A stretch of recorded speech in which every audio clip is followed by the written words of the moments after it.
1 கொரிந்தியர் 16 விழித்திருங்கள். 2 விசுவாசத்திலே நிலைத்திருங்கள். 3 புருஷராயிருங்கள். 4 திடன் கொள்ளுங்கள். ஹல்லேலூயா. 1 விழித்திருங்கள். விழித்திருங்கள் என்பது என்ன? பவுல் இது இங்கிலீஷ் பதத்தில் இந்த வேர்டுக்கு உண்டான வார்த்தை என்ன சொல்றாருன்னா, பி எ காட், கார்டியன். கார்டியன்னா யாரு? பாதுகாவலன். சூப்பர். கார்டியன்னா யாரு? பாதுகாப்பாளன். நம்ம டக்குன்னு சொன்னா காவலாளின்னு சொல்லுவோம்ல, பாதுகாப்பாளன். பவுல் எடுத்த உடனே இந்த வேர்டை சொல்றாரு, பி எ காட், பாதுகாவலனாய் இரு, காவலாளியாய். காவலாளி என்பவன் ரொம்பவும் அவசியமானவன். காவலாளி இல்லைன்னு சொன்னா அட்டூழியம் நடக்கும், திருடு நடக்கும், போக்கிரித்தனம் நடக்கும். அப்போ காவலாளி ரொம்ப ரொம்ப, சத்தமா சொல்லுங்க, காவலாளி ரொம்ப ரொம்ப. பவுல் சொல்றாரு, நீங்களும் நானும் முதல்ல காவலாளிகளாய் இருக்கணும். பக்கத்தில் பார்த்து சொல்லுங்க, காவலாளிகளாய் இருங்கள். காவலாளிகளாய் இருங்கள். களவாளிகளாய் அல்ல, காவலாளிகளாய் இருங்க. களவு போக விடுறவங்களா அல்ல. அப்படின்னு என்ன? களவு போக விடுறவனா என்ன? திருட்டு போட்டோம், எப்படின்னா போட்டோம். நல்ல வார்த்தை, கேர்லெஸ்ஸாக இருக்கிறது, ஜாக்கிரதை இல்லாத இருக்கிறது. ஸோ இதை மீன் பண்ணி சொல்லலாம் இந்த வார்த்தையை. களவு போக விடுறவங்களா அல்ல, காவலாளிகளாக இருப்போம். அல்லேலூயா. எசேக்கியா 33:6 காவற்காரன் பட்டயம் வருவதை கண்டும் அவன் எக்காலம் ஊதாமலும் ஜனங்கள் எச்சரிக்கப்படாமலும் பட்டயம் வந்து அவர்களில் யாதொருவனை வாரிக் கொள்ளுகிறது உண்டானால் அவன் தன் அக்கிரமத்திலே வாரிக் கொள்ளப்பட்டான். ஆனாலும் அவன் இரத்த பழியை காவற்காரன் கையிலே கேட்பேன். அவன் எச்சரிக்கலன்னா, எக்கால சத்தம் ஊத சொல்லியும் ஊதல அப்படின்னா, வெட்டப்பட்டவர்களுடைய இரத்த பழி யார் மேல விழும்? காவற்காரன் கையிலே கேட்பேன். 2 விதம் இருக்குங்க. சொல்லி ஒருவேளை கேட்காம போனாலும் அந்த ரத்த பழி யார் மேல தான் விழும். அப்படி என்ன சொல்ல வரேன் தெரியுமா? அந்த ஆத்துமா, அந்த நபர்கள் அழிந்து போகாதபடி மிக எச்சரிப்பாய், மிக முனைப்பாய் அவர்களை பாதுகாப்பதே நம்முடைய கடமை. அப்படின்னு பாதுகாத்தே ஆகணும். கமாலாம் கிடையாது, ஃபுல் ஸ்டாப். பாதுகாத்து தான் ஆகணும். எப்படி பாதுகாக்கணும்? எச்சரிப்பா,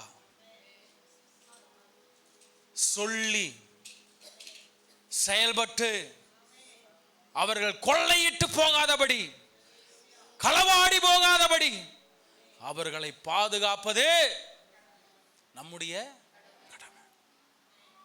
முதல் காவல் உங்களுக்கு.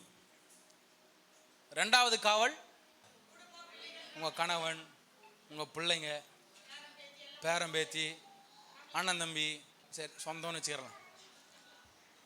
இன்னொரு வார்த்தையை சொல்லட்டுமா? நமக்கு எல்லாருக்கும் எங்கெங்கேயோ பிறந்து எங்கெங்கேயோ என்ன பண்ணோம் இல்லை? எப்படி எங்கேயோ பிறந்து எங்கேயோ வளர்ந்து ஒரு குடும்பத்தில் என்ன பண்ணோம் இல்லை? எங்கேயோ இருக்க வேண்டியவங்க நம்ம எங்கேயோ போய் சேர்ந்து ஒரு கம்பெனியில் வேலை செய்கிறோம். அங்கே எத்தனை ஜனங்களை நம்ம பார்க்கணும். நீங்கள் நினச்சி பார்த்துருக்கீங்களா? நம்ம உங்ககிட்ட தோராயமாக எத்தனை பேர் வந்து உங்ககிட்ட சந்திக்கிறாங்க, எவ்வளோ பேர் உங்ககிட்ட வந்து பேசுகிறாங்க.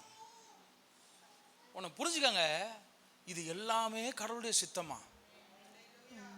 உங்ககிட்ட ஒருத்தர் வந்து பேசுகிறாங்கன்னு வச்சுக்கிறீங்களேன், அவங்க சும்மா வந்து உங்ககிட்ட வந்து ஒருத்தர் பாசமாக நான் அவங்க கூட பேசணும்னு நினைக்கிறாங்க பாருங்க, அவங்க வந்து சும்மா வந்து பேசலை. நல்வழியில் சொல்கிறேன், நல்ல வழியில் சொல்கிறேன். யாரெல்லாம் உங்ககிட்ட வந்து உறவாக இருக்கணும்னு ஆசைப்பட்டு வந்து பேசுகிறாங்களோ, உங்கள் பார்வைக்கு கடவுள் யாரெல்லாம் கொண்டு வந்து நிப்பாட்டுறாரோ அவங்களாம் சும்மா வரலை. அவங்க ரத்தத்துக்கு அவங்க ரத்தத்திற்கு பொறுப்பாளிங்க நீங்கள் தான். அதனால்தான் நம்ம ரொம்ப ஜாக்கிரதையாக இருக்கணுமா. எவ்வளோ எவ்வளோ ஆட்களை நம்ம பார்க்குறோமோ அவ்வளோ அவ்வளோ பதிலை நம்ம சொல்லணும். ஐயா அப்போ நான் இனிமேட்டு வெளியவே போகலையா, வெளியே போனால் தானே எனக்கு இந்த பிரச்சனை இல்லை, வீட்டுக்குள்ளேயே நான் இருந்துக்கிறேன் 4 பேர், அந்த 4 பேரை சமாளிக்கிறதே எனக்கு பெரிய பாடாக இருக்கு. வசனத்தின் பிரகாரம் உங்கள் கண்ணுக்கு முன்னாடி யாரெல்லாம் வராங்களோ அவங்களுக்கு நீங்கள் தான் காவலாளி. உங்கள் சபைக்கு நீங்கள் காவலாளி, உங்கள் ஏரியாவுக்கு நீங்கள் காவலாளி. அப்போ இந்த காவலாளிங்கிற மென்டாலிட்டி எல்லாருக்குள்ளேயும் அதிகமாக பெருகணும். அல்லேலூயா, சத்தமா அல்லேலூயா சொல்லுங்களேன். காவல்காரன் இல்லை அப்படின்னா திருடுகிறவன் ஈஸியாக திருடிட்டு போயிடுவான். அல்லேலூயா. காவல்காரன் இருந்தும் திருடுறானா காவல்காரன். அப்போ காவல்காரனுக்கு என்ன வேணும்? வசனத்தில் ஒரு வார்த்தை, எச்சரிப்பு. எச்சரிப்பு எச்சரிப்பு. எக்காலம் ஊதணும், அதை எச்சரிக்கணும். அவன் எச்சரிப்பு பண்ணல, அந்த ரத்தப்பள்ளி உங்க மேலே தான், என் மேலே தான். அல்லேலூயா.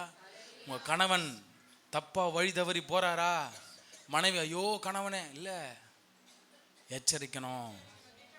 பிள்ளைங்க ஐயோ பாசமான பிள்ளைங்க, இதுகிட்ட நான் எப்படி பேசுறது, மனசு உடஞ்சிருமே, இது பண்ணுறது தப்பாச்சே, நான் எப்படி சொல்கிறது, இல்லை எச்சரிக்கணும் எச்சரிக்கணும் எச்சரிக்கணும். பிள்ளைங்க உடஞ்சே போனாலும் அந்த உடையிறத விட அந்த பிள்ளைங்க நல்லா வாழ்கிறது நம்முடைய எண்ணமாக இருக்கணும். ஏன்னா வசனம் தெளிவாய் சொல்லுகிறது, பிள்ளைகளை பிறம்பால் கையாளாத தகப்பன், பிறம்ப கையாளாதவன் தகப்பன் பிள்ளைகள் என்ன பண்றானா, பகையாளியா மாத்திக்கிறானா. உன் பிள்ளையே நாளை பின்ன உனக்கு ஒரு பெரிய பகையா வந்து நிற்கும், உன் பேரை கெடுக்கும், கடவுளுடைய நாமத்தை தூசிக்கும். அல்லேலூயா, சத்தமா சொல்லுங்க நல்லவர்கள் இல்லையா. ஆமாம், என் அப்பா என்னை கண்டிக்கும் போதெல்லாம் எனக்கு ரொம்ப கோபம் வரும். நான் தான் ஒரு பெரிய விரோதி அவருக்கு. என்னைய போல கட்டாயமா யாரை திட்டவே, உண்மையா சொல்றேன், மனசு தீர திட்டுவேன் நான். என்னன்னாலயா மனசுல வருது எங்க அப்பாவை. ஆனா பாருங்க, அவர் பண்ணும் போது அது கடினமாக தான் இருந்துச்சு, கொடாச்சலாக தான் இருந்துச்சு. 1/2 மணி நேரம் அவர் பார்வைக்கு முன்னாடி நான், 1/2 மணி நேரத்துக்கு மேலே அவர் பார்வைக்கு முன்னாடி நான் இல்லை அப்படின்னா பின்னாடி எனக்கு ஒரு அலர்ட் வரும், தம்பி எங்கே இருக்க, முன்னாடி வா. அவருக்கு என்னைய பார்த்தா தூக்கம் வராதுன்னா தெரில, அவ்வளோ பாசம் போல இருக்கு என் மேலே. 1/2 மணி நேரத்து மேலேனே. அதே மாதிரி நல்லா உனக்கு சொல்கிறேன் பாருங்க, இங்கேருந்து நான் ஒரு இடத்துக்கு போகிறேன்னு வச்சுக்கிறேங்களேன், அந்த இடத்துக்கு போயிட்டு வரத்துக்கு எவ்வளோ நேரம்னு அவர் கால்குலேட் பண்ணி வச்சுட்டு பாரு. ஆனால் ஒரு வேளை அந்த இடத்துக்கு போகிறேன்ட்டு நான் வேறு ஏதாவது ஜாலியாக விளையாட்டு வரலான்னா அந்த டைமை கால்குலேட் பண்ணி ஷார்ப்பாக ஃபோன் வரும். அப்போல்லாம் எனக்கு வரும் பாருங்க ஆத்திரம், என்னை ஏன் தான் இப்படி போட்டு, ஃப்ரீடமே இல்லையே. உண்மையாக அவர் அப்படி இருந்ததுனால தான் பச்சைய பாசில் படித்து கூட பொறுக்கி ஆகாமல் இருக்கேன். ஆனால் எங்கேயுமே நான் கரைபடாமல் வந்துட்டேன் அப்படின்னா என் அப்பா என்னை கண்டிஷனாக வச்சதுனால தான். எனக்கு ஒரு பயம் வரும், ஏதாவது பண்ணிட்டு போனேன்னா கட்டாயமாக எங்கள் அப்பா மோப்ப முடிச்சிடுவார். ஏன்னா பாம்பின் கால் பாம்பு. பாருங்க, இதை ஏன் சொன்னேன்னா, நம்ம பிள்ளைகளை நாம் நிச்சயம் கண்காணிச்சே, உங்கள் கணவனை நீங்கள் கண்காணிச்சே, உங்கள் மனைவியை நீங்கள் கண்காணிச்சே. எல்லாம் சொல்லுவாங்க இந்த வேர்ல்டில், எல்லாம் உலகத்தில் சொல்லுவாங்கள்ல, என்ன அப்படியே உன் மனைவி அப்படியே கைக்குள்ளே கண்ட்ரோலாக வச்சுக்கிறியா, உங்களை சொல்லுவாங்கள்ல, உங்கள் கணவனா அப்படியே கண்ட்ரோலில் வச்சுக்கிறியா, நல்லா கலாய்ப்பாங்களே. அந்த கலாய்க்கிறதெல்லாம் காதல் என்ன பண்ணாதீங்க, போட்டுக்காதீங்க. உங்கள் கணவன் உங்கள் கண்ட்ரோலில் தான், உங்கள் மனைவி உங்கள் கண்ட்ரோலில் தான், உங்கள் பிள்ளைங்க உங்கள் கண்ட்ரோலில் தான். அன்கண்ட்ரோலபிளாக போச்சு அப்படின்னா உங்கள் குடும்பமானோ ஆஹா, நல்ல வார்த்தையில காத்துல ஒடி கட்டி பறக்கும். கண்ட்ரோல் ரொம்ப ரொம்ப, எச்சரிக்கிறது ரொம்ப ரொம்ப. ஐயோ என் புள்ள பாவங்க, அவன் சொன்னா நொந்துருவாங்க, நோகட்டும், நொந்து போகட்டும், வலிக்கட்டும், உடையட்டும், உங்களை பகைக்கட்டும், உங்கள் மேலே அன்பு தான் இல்லாமல் போட்டோம். ஆனால் அவன் ஒரு நாள் நான் இப்போ ரியலைஸ் பண்ணுறேன்ல, என் அப்பா அப்போ பண்ணது ரொம்ப நல்லது. நீங்கள் இல்லைனாலுமே உங்களை குறித்து ஒரு நாள் அவன் பெருமையாக பேசுவான். அல்லேலூயா. கண்டிஷன்னால ஒருத்தன் பகைக்கிறான்னா சந்தோஷப்படுங்க, நல்லதுக்குன்னு பண்ணுறீங்க, அவ்வளோதான். எச்சரிக்கிறது ரொம்ப ரொம்ப எச்சரிக்கிறது ரொம்ப ரொம்ப சபையில் தலைவனா நானும் எச்சரிக்கிறது ரொம்ப ரொம்ப. அல்லேலூயா. நானும் இஷ்டம் போல நீங்க வாங்க, இஷ்டம் போல போங்க இல்லை, அப்படி விடவே. சபைனா ஒரு ஒழுங்கு இருக்கணும், அந்த ஒழுங்க சொல்லி தான். அல்லேலூயா. நான் இந்த எச்சரிப்பின் சத்தத்தை உங்களுக்கு கொடுக்கல அப்படின்னா நான் ஒரு ஒழுக்கமான காவலாளி இல்லை. என்னதான் சத்தியம் பேசினாலும், என்னதான் உங்களுக்குள்ள நான் அப்படியே பயங்கரமான உற்சாகப்படுத்துகிற வார்த்தைகளை பேசினாலும், நான் உங்களை ஒழுங்குபடுத்தலை அப்படின்னா நான் ஒரு காவலாளிக்கு உண்டான லாக்கியே கிடையாது. உங்கள் ரத்தப்பள்ளி யார் மேலே விடும்? ஏன் மேலே விடும்? சபைக்கு நீங்கள் லேட்டாக வந்தா என்ன, சபைக்கு வரலானா என்ன? எனக்கு ஒரு டவுட்டு, எனக்கு அது கொஞ்சம் சொல்லுங்கள். உங்கள் எத்தனை பேருக்கு சபை ஆப்ஷனாக இருக்குது? உங்கள் எத்தனை பேருக்கு சபை ஒரு கமிட்மெண்ட்டாக இருக்குது? இதுக்கு அர்த்தம் கொஞ்சம் நல்ல இல்லையே சொல்லுங்கள். சரி, விளக்கிறேன். ஆப்ஷன் மீன்ஸ் அடுத்த வாரம் என்ன பண்ணிக்கலாம், இப்போ உடம்பு வலிக்குது, கால் வலிக்குது, வேலைக்கு போனோம், இல்லை ஃபங்க்ஷன் போனோம், அடுத்த வாரம் என்ன பண்ணிக்கலாம். இதே ஆள் தான் என்ன பண்ண போகிறது, மெசேஜ் கொடுக்க போகுது. இதே ஆள் தான் அங்கே என்ன பண்ண போகுது, இருக்க போகுது. அடுத்த வாரம் என்ன பண்ணிக்கலாம், போய்க்கலாம். அப்படிங்கிறது ஆப்ஷன். கமிட்மெண்ட் என்ன தெரியுமா? சண்டே இந்த நேரம் கர்த்தர் பாத்திர போய் தான் ஆகணும். சகோதர சகோதரியா ஒருமித்து நாங்கள் ஆராதிச்சு தான் ஆகணும். என்னய்யா, ஆராய்ச்சி தான் ஆகணும். அது பண்ணலைன்னா இவங்களுக்குள்ள ஒரு அங்கலாய்ப்பு இருந்துக்கினே இருக்கும், ஒரு நோண்டல் இருந்துக்கினே இருக்கும். ஐயோ போனோம் போல, நேரம் ஆயிடுச்சு, 8:30 ஆகுது, 8:20 ஆகுது, 8:25 ஆகுது, 8:30க்கு ஸ்டார்ட் பண்ணுறாங்க, நான் போலையே. அந்த அங்கலாய்ப்பு பேர் கமிட்மெண்ட்டு. இப்போ சொல்லுங்கள், ஆப்ஷனுக்கு எத்தனை பேர் கமிட்மெண்ட்? நான் கட்டாயமாக நீங்கள் கமிட்மெண்ட் தான் சொல்லுங்க. தெரியும், நான் யாரையும் குரலாக பேசலை, நம்மளை நிதானிப்போம். இதை நான் சொல்லலைன்னு வச்சுக்கிறேங்களேன், நான் ஒழுக்கமான காவலாளி இல்லைன்னு அர்த்தம். அவர் நினைக்கிற மாதிரி காவலாளி நான் இல்லைன்னு அர்த்தம். வாங்க போங்க. நான் ஜெபம் பண்ணுற ஜபம் என்ன தெரியுமா? எனக்கு அப்படியே கோடிக்கோனே ஜனம் வேணும்னா நான் ஜெபம் பண்ணுறதே கிடையாது. நான் பண்ணுற ஜபம் என்னன்னா, ஆண்டவரே இந்த மந்தையில் நீங்கள் யாரை உங்களுக்கு நேரம் வழி நடத்தணும்னு ஆசைப்படுறீங்களோ அந்த ஆடை மட்டும் கொண்டு வாங்க. கண்டமேனிக்கு திரிதெல்லாம் இங்கே வேண்டாம், வேண்டவே. இது கடைசி காலம். அல்லேலூயா. சத்தமா சொல்லுங்க ஒரு நல்ல அல்லேலூயா. கமிட்மெண்ட் ஆகணுங்க, கமிட்மெண்ட் ஆகணும். கடவுளையே நம்ம இன்னும் எங்கே தான் வச்சிருக்கிறோம்? ஆப்ஷன். இதை நான் எச்சரிக்கலைன்னா நான் சரியான காவலாளி, இதை நான் சொல்லனா நான் சரியான ஆளே கிடையாது. இங்க நான் ஊழியக்காரனா இருக்கிறதுக்கு தகுதி. சும்மா வசனத்தை பேசுறவன் ஊழியக்காரன் கிடையாது, மெய்ப்பன் கிடையாது. அந்த ஆடு சீர்படுதா, அந்த ஆட்டுக்கு வளர்ச்சி கரெக்டா போதா, அந்த ஆட்டுக்கு ரோமங்கள் பெருகிச்சா, அதை கரெக்டா கட் பண்ணணும். இதெல்லாம் பார்க்கறவன் தான் மெய்ப்பன். ஆடை இஷ்டம் போல நீ மேய்ப்பா, இஷ்டம் போல நீ வாப்பா அப்படின்னு விடுறவன் நல்ல மேய்ப்பன் இல்லை. ஏன் இதை சொல்றேன் தெரியுமா? கடினமாய் பேசும் பொழுது காது கொடுத்து கேட்கணும். அதுக்கு தான் இவ்வளோ பேசிட்டு இருக்கு. சிந்திங்க, உங்க பிள்ளைங்க சீர்படணும். டைம்னா டைம் போடா. நம்ம கடவுளை பார்க்கறது அந்த ஒரு நாள் தான். அந்த ஒரு நாளைக்கு நம்ம என்ன பண்ணக்கூடாது, எக்ஸ்கியூஸ் பண்ண விட. பல பேர் நான் என் வாழ்க்கையில் நிறைய பேரை பார்த்துருக்குறேன். அந்த ஒரு டிசிப்ளினை ஃபாலோ பண்ணுறவங்க நிறைய பேரை நான் பார்த்துருக்குறேன். அவங்களுடைய வாழ்க்கையில் அவங்க ஆசீர்வாதமாக இருக்கிறதே நான் பார்த்துருக்குறேன். கடவுளுக்கு முன்னுரிமை கொடுத்துட்டு அடுத்தது செய்கிறவங்களுடைய வாழ்க்கையில் நான் உண்மையாக சொல்கிறாங்க, அவங்க நினைச்சதை காட்டிலும் கடவுள் அவங்கள பிளஸ்டடாக வச்சிருக்கிறார். ஆனால் தான் தோன்றித்தனமா இஷ்டம் போல வந்துக்கிட்டு இஷ்டம் போல போயிட்டு தூங்கிட்டு ஏஞ்சிக்கிட்டு இப்படிங்கிறவங்களுடைய வாழ்க்கையை நான் பார்க்குறேன். பாருங்க, இந்த வாழ்க்கை வாணுன்றது அவருடைய பிரியம் கிடையாது. அவருடைய பிரியம் நீ நானும் சந்தோஷமா சுபிட்சமா வாழணும் தான். அல்லேலூயா. எத்தனை நாள் இல்லையா சொல்றீங்க? ஏங்க நீங்க தாங்க காவலாளி, உஷாரா இருக்கணும், ஜாக்கிரதையா இருக்கணும். பிசாசு எங்க விதைப்பான்னு தெரியாது, எப்படி வளர்ப்பான்னு தெரியாது. நீங்க கண் இமைக்கிறதுக்குள்ள அறுவடையை பண்ணிட்டு போயினே இருந்துருவான். அப்போ எவ்வளோ விழிப்பா இருக்கணும், கவனிங்க. அல்லேலூயா. நல்லா இல்லையா சொல்லுங்க. நீங்க எந்த காவலாளிங்க உங்களுக்கு காவலா வைப்பீங்க? அப்படியே வந்துட்டு தூங்கிட்டு உட்காந்துட்டு தேய்ச்சிட்டு போறவனை காவலாளியா வைப்பீங்களா? எவன் வந்தாலும் யார் பண்ணி இங்கே எதுக்கு போக வந்த, உங்கள் காரியம் என்ன இங்கே அப்படின்னு எல்லாரும் விசாரிச்சு பார்வையாக கவனிக்கிறவனை நீங்கள் காவலாளியாக வைப்பீங்களா? எந்த காவலாளியாக இருக்கணுன்றது நமக்கு எல்லாருக்குமே நல்லா தெரியும். அல்லேலூயா.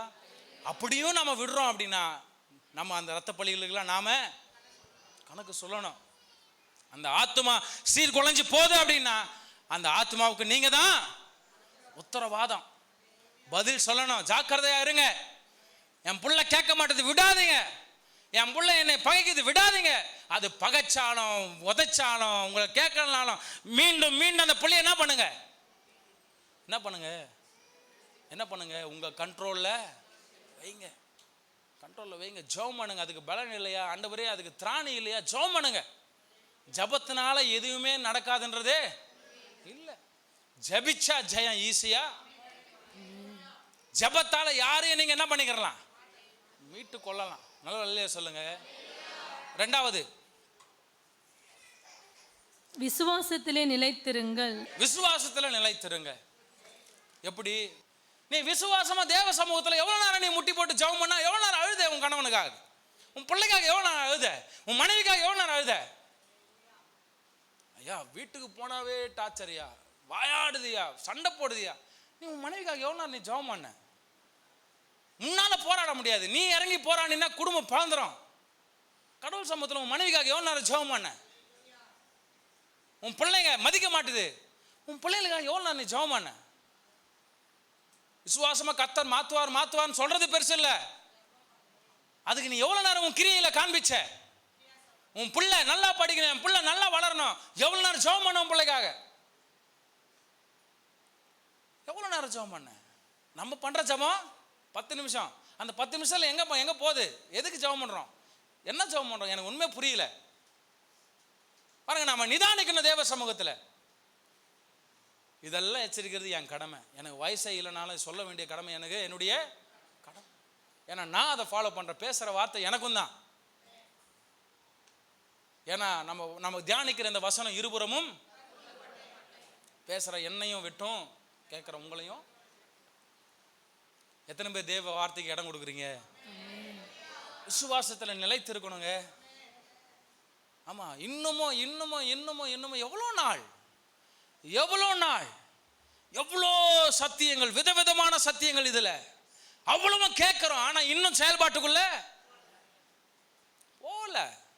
இப்படியேதான் நம்முடைய வாழ்க்கை போயிடுங்க. உலகத்திற்கு ஒத்த வேஷம் தரிக்காத, அது உனக்கு தகுதியே கிடையாது. தேவனுடைய பிள்ளைக்கு அது தகுதியே இல்லை. வாந்தி பண்ணி போட்டுருவாரு, நாசம் நடக்கும், சங்காரம் நடக்குமா. இதெல்லாம் நான் உங்களுக்கு சொல்ல, வசனம் சொல்லுது. இஷ்டம் போல நான் வாழ்வேன், இஷ்டம் போல போயிடும். கர்த்தருக்கு பிரியமா கட்டுக்கோப்பா வாழ்ற அப்படின்னா கர்த்தருடைய காரியங்களை நீ பிரியமா அனுபவிப்ப. அல்லேலூயா. யாரு உங்க கணவன் போறாரா கண்டிங்க, மனைவி அப்படி போறாங்களா கண்டிங்க, பிள்ளைங்க அப்படி போறாங்களா கண்டிங்க. தம்பி வேணாம், பா வேணாம், அம்மா வேணாம், கண்டிங்க. அந்த எச்சரிப்பின் ஒலியை நீங்க எழுப்பிதான் ஆகணும். அல்லேலூயா, அல்லேலூயா. ஏன்னா உலகத்தோடு ஒத்து வாழ்வது நம்முடைய தகுதி கிடையவே கிடையாது. அல்லேலூயா. அம்மா அவன் விசுவாசியா இருக்கிறான், அவன் விசுவாசின்னு சொல்லிப்பான், ஆனா அவன் செயல்படலாம். நிறைய பேர் சொன்னீங்க, நீங்க ஊழியக்காரங்க, விசுவாச ஊழியம், ஆனா நீங்க நிப்பீங்க. சொல்லுங்க, விசுவாசிக்கிற எல்லாருக்கும் நடக்கும். உங்க விசுவாசம் சோர்ந்து போகணும்னா அவனுடைய எண்ணம். உங்க விசுவாசத்தை உடைச்சிட்டா ஆட்டோமேட்டிக் உங்க வழியெல்லாம் என்ன பண்ணிடும், அவனுக்கு பிரியமா மாறிடும். அதனால தான் மறுபடியும் சொல்றேன், விசுவாசத்துல நிலை நிற்கிறது கடவுள் உங்களுக்கு செய்யற காரியம் இல்லை, அது நீங்க கடவுளுக்காக செய்யற காரியம். எத்தனை பேர் புரிஞ்சவங்க நல்ல ஒரு ஆமேன்னு சொல்லுங்க. விசுவாசத்தில் நிக்கிறது வந்து கடவுள் நமக்கு செய்யற வேலை கிடையாது, நாம கடவுளுக்கு செய்யற வேலை. அல்லேலூயா. நம்ம செய்ய வேண்டிய வேலை இல்ல. இவ்வளோ சத்தியம் வந்து இன்னைக்கும் மாந்திரிகத்தை நம்புறது, மந்திரத்தை நம்புறது. நான் சொல்றேன், நீ மந்திரத்தை நம்புறீனா அன்னைக்கே அந்த மந்திரம் உனக்கு கிரியை செய்யும். நீ மாந்திரிகத்தை நம்புறீனா அன்னைக்கே அந்த மாந்திரிகம் உன் வீட்டில் வேலை செய்யும். இது நமக்கு தெரியுமா? எல்லாருக்கும் தெரியும் தானே? எல்லாருக்கும் தெரியும் தானுங்க.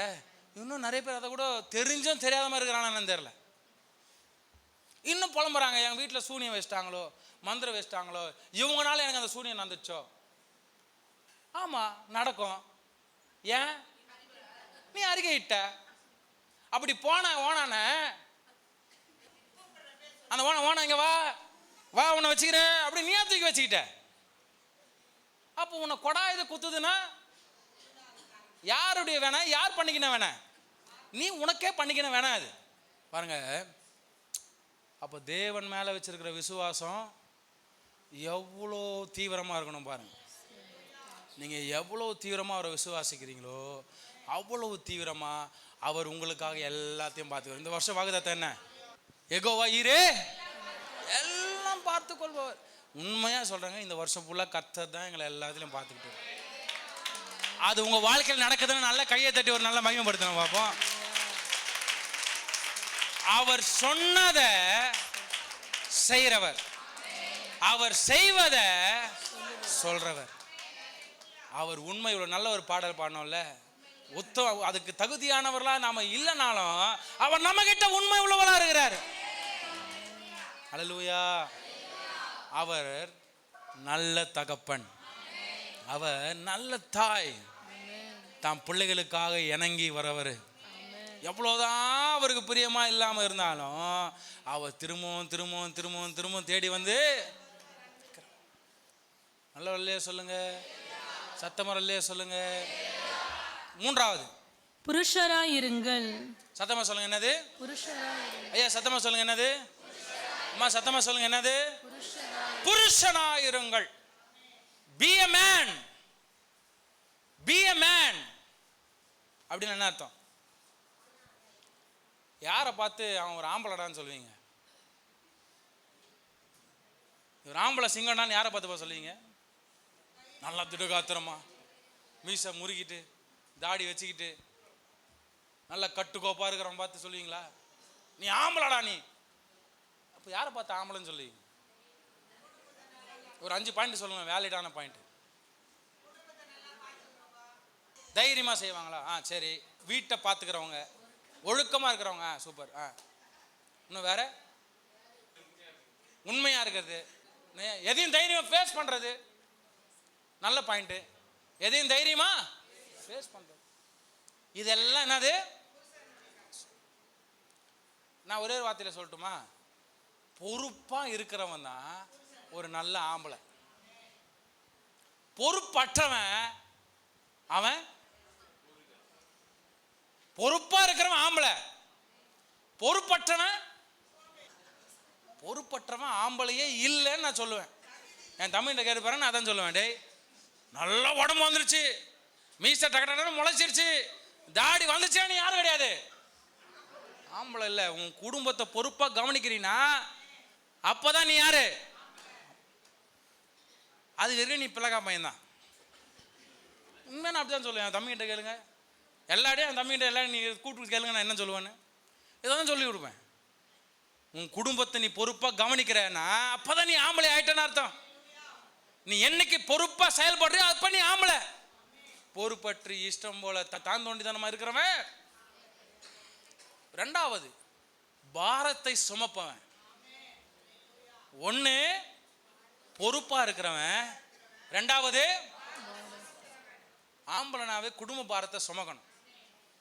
பாரத்தை சுமக்க நீ ஆயத்தமாலனா நீ யார் இல்லை. மீசை வச்சாலும் நீ யார் கிடையாது, தாடி வளர்த்தாலும் நீ யார் கிடையாது, பேண்ட் ஷர்ட் போட்டாலும் நீ யார் கிடையாது, திடகாத்திரமா பாடி பில்டிங் பண்ணாலும் நீ யார் கிடையாது. ஆமா, இந்த ஆம்பளைத்தனம் என்கிற மெட்டஃபரை வெறும் இங்க மட்டும் யூஸ் பண்ணல பவுல், அவர் பொதுவா எல்லாருக்கும் தான் சொல்றாரு. நீங்க பெண்களா இருந்தாலும் உங்களுக்குள்ள என்ன இருக்கணும்? பொறுப்பு இருக்கணும். குடும்ப பாரத்தை நீங்களும். ஆமாம், அவர் மட்டும் சுமந்துன்னு இருப்பார் ஒரு சைடு சுமந்த பாரத்தால் இவங்க என்ன பண்ணிட்டு இருப்பாங்க. உங்களுக்கும் வசனம் இருக்குது, புத்தி உள்ள ஸ்திரீ தன் வீட்டை கட்டுறது உங்க பாரம்.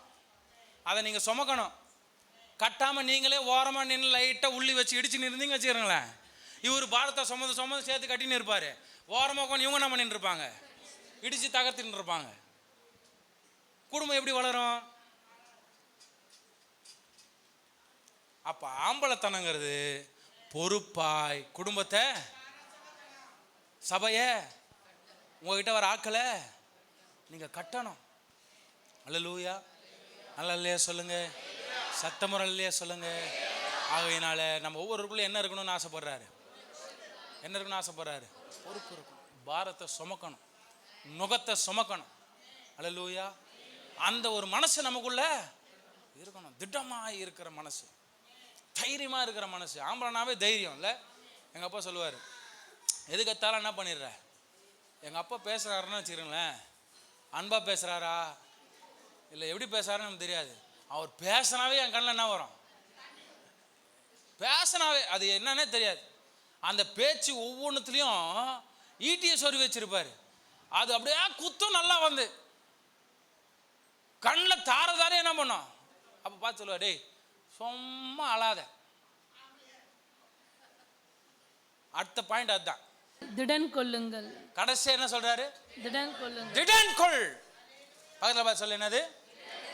சத்தமா சொல்லுங்க, என்னது? Be strong. சொல்லுங்க பக்கத்துல, என்னது? திடன் கொள். திடன் கொள், பி ஸ்ட்ராங். அப்ப எனக்கு சொல்லுவார் எங்க அப்பா, ஏய் ஒரு ஆம்பளைங்கிறவன் கல்லுமா இருக்கணும்டா. என்ன வந்தாலும் உடனே என்ன பண்ணக்கூடாது, உடையக்கூடாது. என்ன வார்த்தை வந்தாலும் உடையக்கூடாது, அவன் தான் ஆம்பளை அப்படின்னு. அல்லேலூயா. அப்ப சிம்பிளா ஒரு வார்த்தை சொல்றேன், பி ஸ்ட்ராங்னா நீங்க ஒவ்வொருவரும் கற்பாறையா மாறணும். இங்க இருக்கிற ஒவ்வொருவரும் கற்பாறை கல்லு மாதிரி மாறணும். எதுக்கு கற்பாறையா மாறணும்? எதுக்கு மாறணும்? இதுல உஷாரா இருக்கணும். நான் நம்ம தம்பிங்கிட்டலாம் நல்லதை சொல்லி கொடுத்து சைடானுவோம், அதை என்ன பண்ண மாட்டான், சொல்லாதத கற்பாறையா செய்வான், திட்டமா செய்வான். அதை உடைக்கிறதுக்கு நான் பெல்ட்டி அடிக்கணும், மாத்தவே முடியல. அடுத்தது மேல தான் குச்சி சாகசம் பண்ண நினைக்கிறேன் நான். அப்ப எதுல நீங்க கற்பாறையா நிக்கணும்? நல்ல விஷயத்துல கற்பாறையா நிக்கணும். இல்ல ஒரு பிரச்சனை வந்த உடனே ஓ மூஞ்சி போயிடும், அப்படியே பெருசா வீங்கிரும் மூஞ்சி, கண்ணுங்கள்லாம் வீங்கிரும், அப்படியே மேல இருக்கிற எல்லாமே நனைஞ்சிரும். போராட்டம் வந்துருச்சுன்னா ஓடி ஒளி மூளையில, இல்ல ஒரு ஒடுக்கமா போய் நின்று மறைஞ்சு மறைஞ்சு நெல்லு.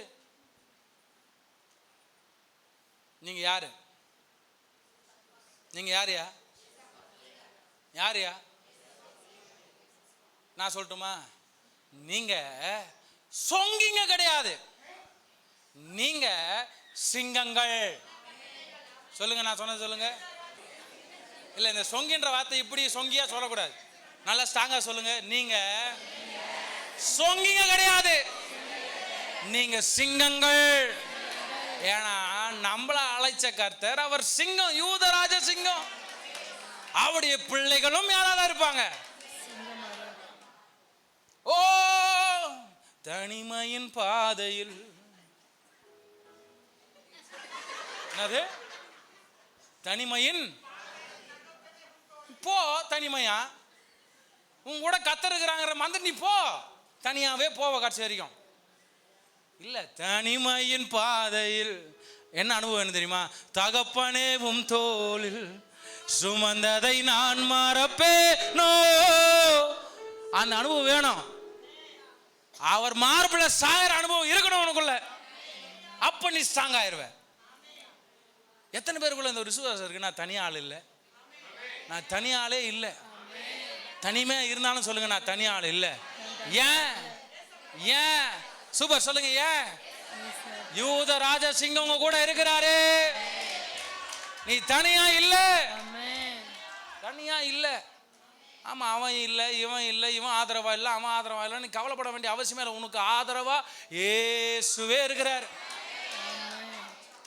உனக்கு அரவணைப்பா இயேசுவே இருக்கிறாரு. நீ கூப்பிட்ட உடனே என்னப்பான்னு கேட்கறதுக்கு இயேசுவே இருக்கிறாரு. உங்ககிட்ட ஒருத்தர் வந்து ஏன் சாப்பிட்டியா, தூங்குனியா, ஏஞ்சியா, வந்தியா, போனியான்னு கேட்கல, நீ என்ன பண்ணாத. நீ அவன் பண்ணலான்னு எதிர்பார்த்துக்கிட்டு இருந்தீங்கன்னா ஏசு என்ன பண்ண மாட்டார். நீ என்கிட்ட எதிர்பார்ப்ப, நீ என்கிட்ட அதை எதிர்பார்க்கல, நான் ஏன்? ஏன்னா வசனம் சொல்லுதுல, யார் ஒருத்தன்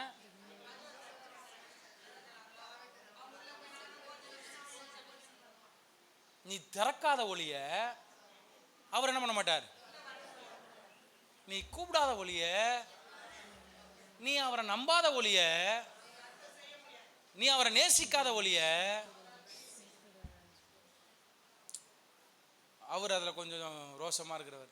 மதியாதோர் வாசலை. ஆமா, எல்லார் வீட்லயும் நுழையறதுக்கு அவர் நாய் கிடையாதுல்ல. கூப்பிட்டவங்க வார்த்தை, கூப்பிட்டவங்களுடைய வீட்டில் தான் அவர் என்ன பண்ணுவார். இடம் கொடுக்குறவங்க வீட்டில் தான் அவர் வசிப்பார். ரொம்ப ரோஷமான ஆளு, சும்மாலாம் இடம் போடாதீங்க அவர் அப்படி. ஆமா, நீ அவரை வேலை செய்யறதுக்கு இடம் கொடுக்கணும். அவர் தோல்ல நீ சாயணும். சாயாம நீ தனிமையா போறனா தனிமையா போ. அவன் செய்வான் இவன் செய்வான் எதிர்பார்க்கறியா, அவனையே பார்த்து நில்லு. அவன் உனக்கு என்ன பண்ணுவான், நல்லா செய்வான். அவன் நல்லா உனக்கு என்ன வச்சு செய்வான். வச்சிட்டும் செய்வான், வச்சியும் செய்வான். புரிஞ்சுக்காங்க என்னய்யா, நான் சொல்றது கரெக்டா இல்லையா? மனுஷனை நாடி நில்லே, நிக்காத, அது ஊங்காரியம். ஆனா வசனம் சொல்லுது நிக்காத, நம்பாத, அவனை நேசி போதும். என்னை நாடி நில்லு, என் பக்கமா நில்லுன்னு அவர் சொல்றாரு. இதை கேட்கறதும் கேட்காம போறதும் உன் இஷ்டம். நீ கல்லு மாதிரி மாறணும் அப்படின்னா அவர் மார்பிள சாயணும். கல்லு மாதிரி மாறணும்னா சொல்லுங்க என்ன பண்ணுங்க. மார்பில் சாய்ந்தால் சுகமே, தோளில் கிடந்தா ஜெயமே, கைகள் எனில் கோர்த்தால் இடத்தில் நான் கிடந்தால் மார்பில் சாய்ந்தால் தோளில் கிடந்தால் நிச்சயம் ஜெயம் வரும். அவர் மார்பில் சாயிற அனுபவம் உனக்கு இருந்துச்சுன்னா உன்னை யாரும் ஆட்டவும் முடியாது, அசைக்கவும் முடியாது. கற்பாறையின் மேல் கட்டப்பட்ட வீடாய் நிற்ப. அல்லேலூயா. அலை வரும், சைக்ளோன் வரும், சுனாமி வரும், ஆனா நீ ஸ்ட்ராங்கா அஸ்திவாரப்பட்டு நிற்ப. ஏன்னா நீ சாஞ்சிருக்கிறது யார் தோல்ல? அந்த சுனாமியை படைச்சவர் மேல, அந்த சமுத்திரத்தை படைச்சவர் மேல, அந்த சைக்ளோனை படைச்சவர் மேல நீ சாஞ்சிருக்கிற. அவைகளால உன்னை ஒன்னும் செய்ய முடியாது. அந்த அனுபவம் வேணுமா? அந்த அனுபவத்தை நீங்க தான் அனுபவிக்கணும். யாரும் அது தரலாம் முடியாது. நீங்க தான் செய்யணும், நீங்க தான் செய்யணும். பாருங்க, அப்படி நிறைய நேரம் நம்ம என்ன பண்றது கிடையாது, விழுந்துடுறது. ஆனா நம்மளை நம்மளை நம்மளை நம்மளை கட்டுப்படுத்துற அந்த அதிகாரம் கடவுள் நம்மகிட்டயே. எனக்கு ஒன்னும் வெளியே போ. போன வாரம் கூட அம்மா சொல்லிட்டு இருந்தாங்களே மெசேஜில், என்னுடைய அப்பா எந்த ஹாஸ்பிட்டலுக்கும் இது வரைக்கும் அனுப்புது. இதை என்கிட்ட கூட ஒரு ஜுரம் வந்துட்டா உடனே என்கிட்ட என்ன சொல்லுவார், நீ யாரும் கூண்டு போட, நீ தனியாக போகணுவார். நமக்கு ஊசினாவே 2 கிலோமீட்டர் தூரம் ஓடுவேன். என்னை பிடிக்கிறது ரொம்ப கஷ்டம். ஊசினா மாத்திரை எவ்வளோனா போட்டுக்குவேன். ஆனால் இல்லை, முன்னாடி மாத்திரை கூட ரொம்ப கஷ்டம் தான். அப்புறம் மாத்திரை எதை போட்டுக்கணும். ஆனால் ஊசினா இன்றைக்கும் எனக்கு இன்னும் பயம்தான். அதனால் என்ன பண்ணுறதுன்னா, அப்போ எனக்கு ஒரு டெக்னிக் கற்றுக்கணும். ஆக்டிவாக எலும்புங்க. ஜுரம் அப்படியே அடித்து நம்மளை அடித்து ஆளை கீழே தள்ளும். ஒரு 1 மணி நேரம் 2 மணி நேரம் படுத்துட்டு அடுத்த நிமிஷம் என்ன பண்ணிடணும், அங்கேருந்து ஏன்ச்சு நீங்கள் ஓட ஆரம்பிச்சு பாருங்கள். எலும்பி நின்னே பாருங்களேன், ஆட்டோமேட்டிக்காக உங்கள் உடம்பு என்ன செய்திடும், ஆக்டிவ் ஆயிரும். இதெல்லாம் யார் செய்ய வேண்டியது? நாமே செய்யணும். நம்ம பத்துட்டோன்னு வச்சுக்கிறோங்களேன். அடே ஆக்சுவலாக ஜுரம் வந்திருக்கோம், ஜுரம் வந்து நம்ம 1 மணி நேரம் தூங்கி சரியாயிட்டு இருக்கோம். அதுக்கு மேலே தூக்கம் நம்ம உடம்புக்கு இருக்கும். அப்படியே சுகமாக இருக்கும். அப்படியே விட்டா நம்ம அப்பா ஜுரம் வந்துட்டா யாரும் என்ன பண்ண மாட்டாங்க, கேட்க மாட்டாங்க. இந்த சாக்கை வச்சு நம்ம என்ன பண்ணிடலாம், 1 நாள் 2 நாள் தூங்குறது, 3 நாள் தூங்குறது. அந்த பெயின் எங்கே போகுது, அது ஆக்சுவலாக பெயின் இருக்கும் தான், ஆனால் ஒரு கமிட்மெண்ட் வந்தால் என்ன பண்ணுறாங்க, இதெல்லாம் இல்லை. நாமளே என்ன செய்யணுங்க, ஸ்ட்ராங்காக இருக்கணும். ஸ்ட்ராங் லேடியாக ஸ்ட்ராங் ஜென்னாக இருக்கணும். வீக்கினம் படைத்தவர்கள் நீங்கள் கிடையவே கிடையாது. நான் முன்னாடியே சொன்னேன், நீங்கள் யார் கிடையாது. இதை மறந்துடாதீங்க, இந்த டைலாக் மறந்துடாதீங்க. நீங்கள் யார் கிடையாது, சொங்கி கிடையாது. நீங்கள் யாரு, சிங்கங்கள். சிங்கங்கள், அல்லேலூயா. பெண் சிங்கங்கள், ஆண் சிங்கங்கள். கடவுள் உங்களை சிங்கங்களாக வச்சிருக்கிறார். ஆமாம், நீங்கள் சோர்வடைஞ்சு அழுது புலம்பிங்கன்னு அப்படியே வியாதி கூடவே இசைந்து பாடுற ஆட்கள் நீங்கள் கிடையாது. அந்த வியாதியை அதற்ற வல்லமை உங்களுக்குள்ள இருக்கு. அந்த பிரச்சனை அதற்ற வல்லமை உங்களுக்குள்ள இருக்கு. வீரர்களாய் கர்த்தர் நம்மளை வச்சிருக்கிறார். நீங்கள் நானும் போர் வீரர்கள். போர் வீரர்கள் திட்டமா நெஞ்ச நிமித்திட்டு நிற்கிறாளா நிற்கணும். அப்படியே சொங்கி மாதிரி இருந்தீங்கன்னு வச்சுருங்களேன், பிசாசு ஈஸியாக வதிச்சுட்டு போயிடுவான். விதைய ஈஸியாக அவங்களை அறுவடை பண்ணிடுவான். ஈஸியாக அவன் சாதகமாக உங்களை காரியங்களை பண்ணிடுவான். இல்லை, நீங்கள் அதை அறிக்கையிட்டு ஆகணும். இல்லை, நான் பிசாசுக்கு சொந்தக்காரன் கிடையாது. அவன் நினைக்கிறத செய்கிற ஆள் நான் கிடையாது. நான் என் கர்த்தர் நினைக்கிறத செய்கிற ஆள். அவர் பிரியப்படுற பிரகாரம் நான் வாழ்கிற ஆள். அல்லேலூயா. திடன் கொள்ளுங்கள், எல்லா காரியங்களையும் தெய்வ அன்போடு செய்யுங்க. அல்லேலூயா. இன்றைக்கு நமக்குள்ள தட்டி எழுப்பப்பட்ட விசுவாசத்தின் மேன்மையை நீங்க புரிஞ்சிருப்பீங்க, நான் விசுவாசிக்கிறேன். ஹல்லேலூயா, ஹல்லேலூயா. வாழ்க்கையில விழித்திருப்பது எவ்வளவு முக்கியம் என்பதை நீங்கள் அறிந்திருப்பீர்கள் என்பதை நான் விசுவாசிக்கிறேன். ஹல்லேலூயா. புருஷனா இருங்க, தைரியமா இருங்க. உங்களுக்கு கொடுக்கப்பட்ட பொறுப்புகளை சிறப்பா செய்யுங்க. பொறுப்புலேருந்து வழுவி போகாதீங்க. மற்றவங்க மேலே பொறுப்பை சாத்திட்டு ஃப்ரீயாக ஆயிடலான்னு நினைக்காதீங்க. சின்ன பிள்ளைங்க, பெரியவங்க, அவங்களுக்கு கொடுக்கப்பட்டிருக்கிற நியமிக்கப்பட்ட பொறுப்புகளை நீங்கள் ஒழுங்காய் கிரமமாய் செய்யும் பொழுது தேவன் அதுக்குரிய பலனை கொடுக்கிறவராக இருக்கிறார். திட்டமாக இருங்க, தைரியமாக இருங்க. இந்த உலகத்தை எந்த விதத்தில் ஃபேஸ் பண்ண, சாத்தானுடைய எந்த கிரியைகளையும் ஃபேஸ் பண்ண தைரியமாக நில்லுங்க. பாவத்தில் விழுறதுக்கு தைரியமா இருக்காதீங்க, பாவத்தை எதிர்த்து நிற்கிறதுக்கு தைரியமா இருங்க. ஹல்லேலூயா, ஹல்லேலூயா, ஹல்லேலூயா. ஆவியானவர் என்னோட பேசினார். எத்தனை பேர் ஆண்டவருக்கு நன்றி சொல்ல போறீங்க? என் கூட தான் ஆவியான பேசினார், என்னோட தான் ஆவியான பேசினார், எனக்காக பேசினார். நன்றி சொல்லுங்க, நன்றி சொல்லுங்க, நன்றி சொல்லுங்க. தேங்க்யூ அப்பா, தேங்க்யூ அப்பா, தேங்க்யூ அப்பா, தேங்க்யூ அப்பா. நன்றி அப்பா, எங்களை பலப்படுத்தினீரே, உமக்கு நன்றி அப்பா.